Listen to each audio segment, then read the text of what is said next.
Let's jump into this, Tapes. Absolutely. Guys, we always start at the top. Islam Makhachev versus Thiago Moises. Mason, I guess my first question is this the main event you were expecting? Was this the fight you were expecting to see, really? Because, I mean, I feel like a lot of people were going to come in and thinking Islam was just going to dominate from start to finish, but it was a very conservative fight from both men. Yeah, absolutely. I mean, definitely a fill-out round in the first, but Islam is just...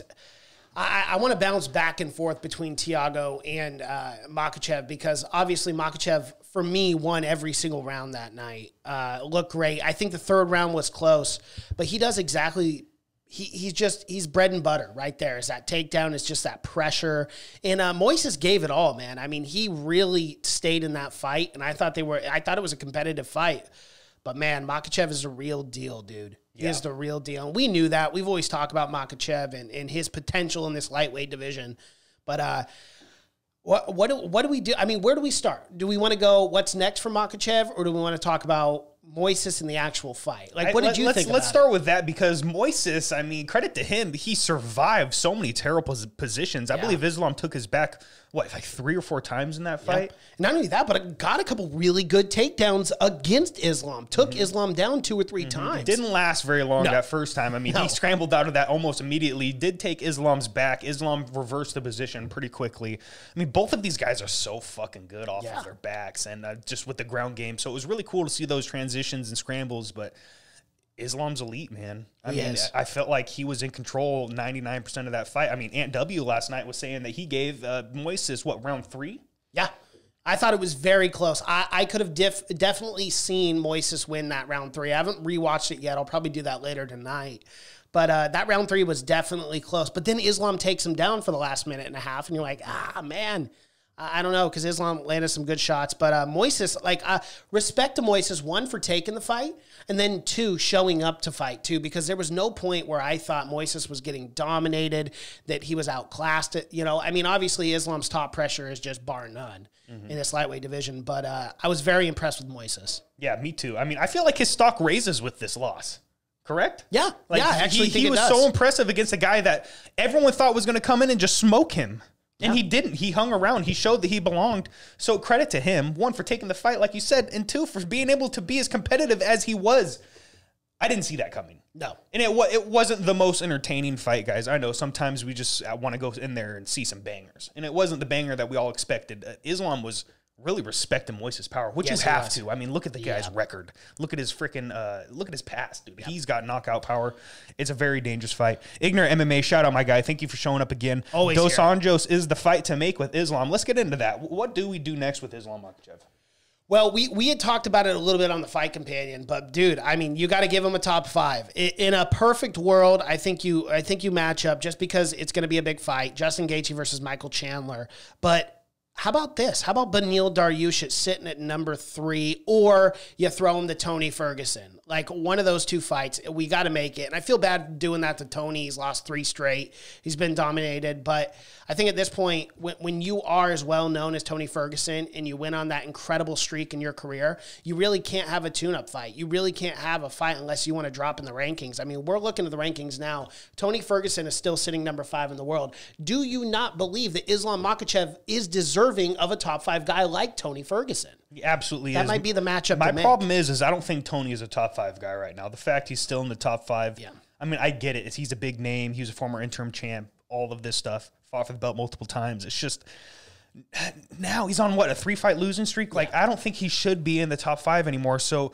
and to be honest, I don't really want to see that fight with Islam. I think Islam goes in and smokes Tony once again, and then Tony's on what, a 4-fight losing streak. It's not good for my guy. I want to see Tony get a win, but at the same time, so is Justin Gaethje, Michael Chandler, is that pretty much going to be a lock? I think so. Because I would love to see one of those 2 against Islam. Yeah, I mean, so would I, but I think right now, we obviously watched the post-fight. Islam called out RDA. He wants that fight. The RDA fight. He wants that fight. I think all the shit talk that they've done, the fact that there was some, discrepancies pulling out and they couldn't make that fight happen, kind of on both sides, and then with COVID-19. Yeah, but for me, I mean, that's also a great matchup. And Rafael dos Anjos is sitting at number 6 right now in this lightweight division. It might be a fight you want to do. Yeah. There's a lot of options now. I really feel like this fight opened the door for Islam to take on a top opponent in this division. Yeah, absolutely. Absolutely. I mean, now he has to fight up. He keeps fighting unranked guys and guys that are at the bottom. Like, he has to fight up now. He has to wait for that matchup to fall in his hands. I love the Beneil Dariush fight because he wins that fight. They're going to be throwing him in a title shot maybe. Yeah. Oh, absolutely. But, I mean, you look at a guy who is 20-1 in, quite frankly, the toughest division in the UFC. He is 20-1 as a mixed martial artist. And he's on, what, an 8 or 7 fight win streak or something like that? Yeah. So, I mean, the man's deserving. Absolutely. And you don't see runs like that very often in the lightweight division. So I would love to see any of those matchups. Yeah, absolutely. I just want to see him fight a top guy. Yeah, RDA is the one that really pops off the cage. And so does Chandler. I think that Chandler at Makhachev fight might be one of the best matchups you can make in this entire division. Imagine the scrambles on the ground with Chandler's jiu-jitsu and his wrestling as well. And imagine just the striking on the feet. Chandler with that one touch of death knockout power. Yeah. I mean, that's a fantastic matchup. But if they're fighting Justin Gaethje, it's Beneil Dariush, Tony, or RDA for me. Does it maybe Dan Hooker? Yeah, maybe. Is that maybe? But that doesn't really. Doesn't excite you as much. No, it doesn't. I'd rather see RDA. Like, again, and we're at this point now where Islam Makhachev was number 9 before this fight. You know, he's fighting Thiago Moises, who's what, 13, 14, and Dan Hooker's only 1 ahead of him at 8. I really want to see Islam fight a top 5, and I think you make the exception for RDA at 6, but it's got to be an elite contender in this division, and I don't want to see anything less. Absolutely. I just don't. Absolutely. Shout out to Kevin Weeks in the chat as well. Ignorant MMA, Moriaton. Hope I said that right. Yeah, Kevin Weeks. Islam is the next Khabib, but no one will do what Khabib did. Absolutely. I mean, after last night's fight, I feel like Khabib, it was so dominant. I don't know if anyone ever reaches that level. No. Not at least what I'm seeing now. It's because if people were talking about Islam is better than Khabib. I mean, listen to DC talk about him. Listen to Javier Mendez talk about him. They go, Islam goes rounds with Khabib and beats him at times. But that wasn't the dominant performance we were expecting to see, because I believe if you throw Khabib versus fucking Moises, it ends in the second or first round. Absolutely. And too, you know, obviously Khabib is his coach, you know, right now. And shout out to Khabib, still undefeated, even as a coach. Mm-hmm. That's how good he is. But, you know, for me, man, with Khabib, I definitely think he's better than Islam. But, again, he wants to prop up his guys. He doesn't want to sit there. He doesn't have an ego. He's not going to be like, oh, I'm better than this. But I do think Islam has the potential to be close to Khabib. Mm-hmm. Probably obviously not as dominant, but close. I agree with that. Yeah. I absolutely agree with that. So, I mean, we laid out the next matchups.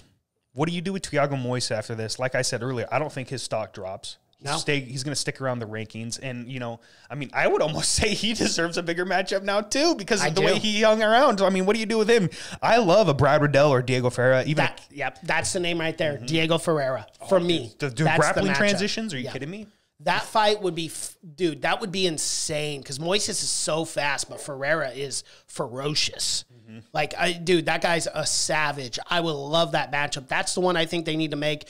And Thiago Moises deserves that, too. You know, the only guy to step up against Islam Makhachev when no one else would. And didn't look bad. You know, had his bright moments in that fight. Mm-hmm. Didn't go his way, and he got submitted in the 4th, and Islam definitely won the fight. But, Moises deserves a guy. He deserves another top 15 guy, unquestionably, for me. Absolutely. Would a Gregor Gillespie, would that wet your whistle?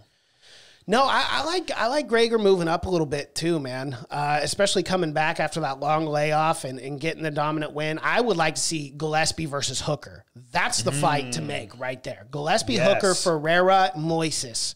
Let's do that on the same card. That'd be fucking fire, dude. That'd be a great fight. Absolutely. So, like we said earlier, respect Moises for taking the fight. It's a savage move. Your stock is going to go up. Thank you for taking the fight. Thank you for keeping Islam active, because no one else wanted this fight. Now people are going to have to take it. Yep. So, thank you, my man, for being a good fighter. I'd love to get you on the podcast one day. You want to hand me that Pepsi, bro? I got to get something to drink.